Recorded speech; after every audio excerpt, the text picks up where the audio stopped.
vocês estão compartilhando do mesmo pensamento que eu, de que quem perdeu muito nessas eleições em Belo Horizonte nem sequer teve o nome colocado na urna, Marina Schettini? Alexandre Calil sofreu um grande baque com a derrota de Mauro Tramonte no primeiro turno?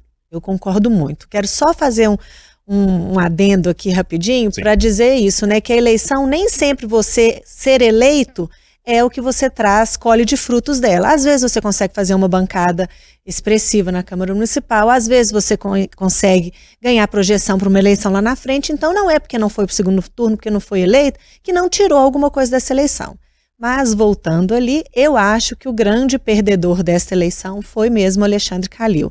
Ele saiu ali, ele entrou como grande cabo eleitoral de um candidato que ficou na frente a maior parte da campanha e depois terminou fora do segundo turno. Então ele entra como grande cabo eleitoral e sai como participante ou, na visão de muitos, como causador da derrota do Mauro Tramonte. E ele ainda gerou muito conflito durante essa campanha. Ele brigou com todo mundo, ele criou rusgas no Republicanos, que era o partido que ele pensava em ir, né? Ainda está nesse vai, não vai, mas parece que realmente não vai. Ele conseguiu se desentender até com Gilberto Abramo, né, que é o presidente municipal, que é quem levaria ele para o Republicanos, quem fez essa costura ali, né, inclusive fora da direção estadual, deixando a direção estadual de fora das negociações. Então ele sai isolado, sozinho, sem grupo político. Aí você vai me falar, mas o Calil nunca teve um grupo, ele nunca foi agregador, mas ele era muito cobiçado porque ele tinha muito voto, né, porque ele conseguiria trazer esses votos. Ele não conseguiu fazer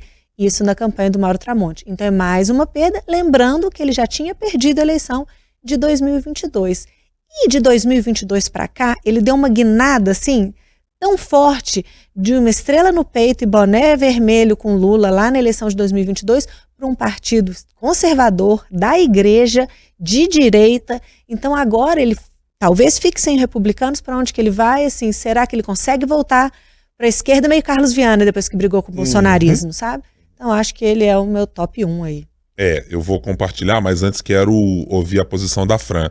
Fran, evidentemente você pode discordar, mas Alexandre Calil tá aí na sua lista dos top 3 de que saem menores dessa eleição do que entraram?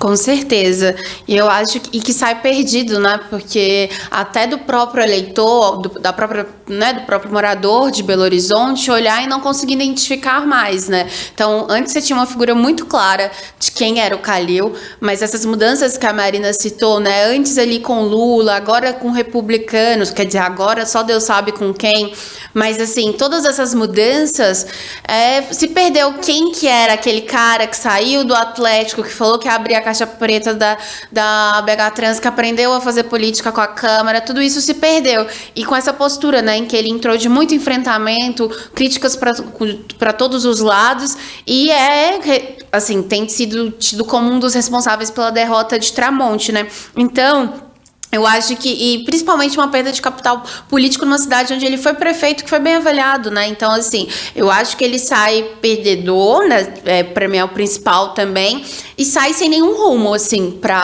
porque o que ele vai ter para oferecer como candidato para partidos se é uma pessoa que chegou nessa eleição e mais desagregou do que agregou, né? Ele, de certa forma, ele não contribuiu. Então, eu acho que até pessoalmente ali para ele, e lembrando da perda lá em 2022, né? Não tem como negar. Então, acho que perdeu o prumo, assim, e agora vamos ver, né? Eu vou usar um exemplo comparativo de quem, nessa eleição, me parece ter, a gente usa até uma expressão, né, o famoso caiu para cima.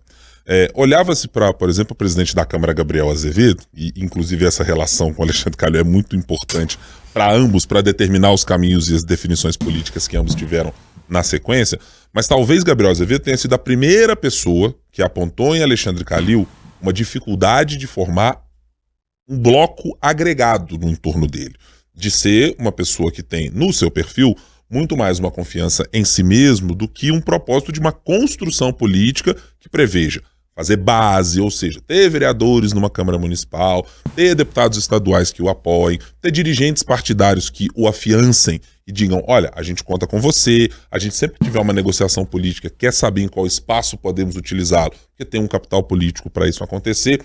E Gabriel Azevedo sai dessa eleição, por exemplo, podendo dizer que foi o presidente da Câmara eleito quando tinha lá 2, no máximo 3 vereadores que o apoiavam e que conseguiu chegar a uma condição de presidente da casa.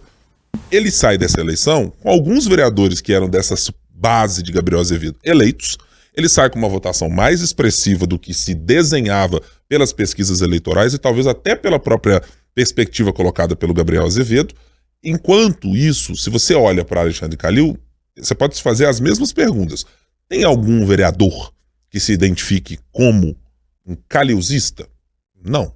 A não ser que eu desconheça alguém que possa ter algum apreço pela figura, possa ter alguma relação política com ele, mas não que seja alguém que queira conduzir um grupo político de Alexandre Calil. Dizer, não, temos um projeto, vamos seguir com ele tem perspectivas para o futuro e a gente está apostando nisso. Da mesma maneira, do ponto de vista de votação, como é que você pode justificar que a avaliação boa que Alexandre Calil, quase beirando o ótimo da sua gestão ao sair, seja dilapidada neste ponto, a ele não conseguir fazer de Mauro Tramonte um candidato mais competitivo, tendo mantido a dianteira ao longo de muito tempo. E acho que aí se perde nesse mesmo caminho essa capacidade, talvez, que era muito e que é muito atribuída a Alexandre Calil, de uma certa inteligência intuitiva, de assim, tomar decisões com o feeling, com o tato, e de que essas decisões funcionem.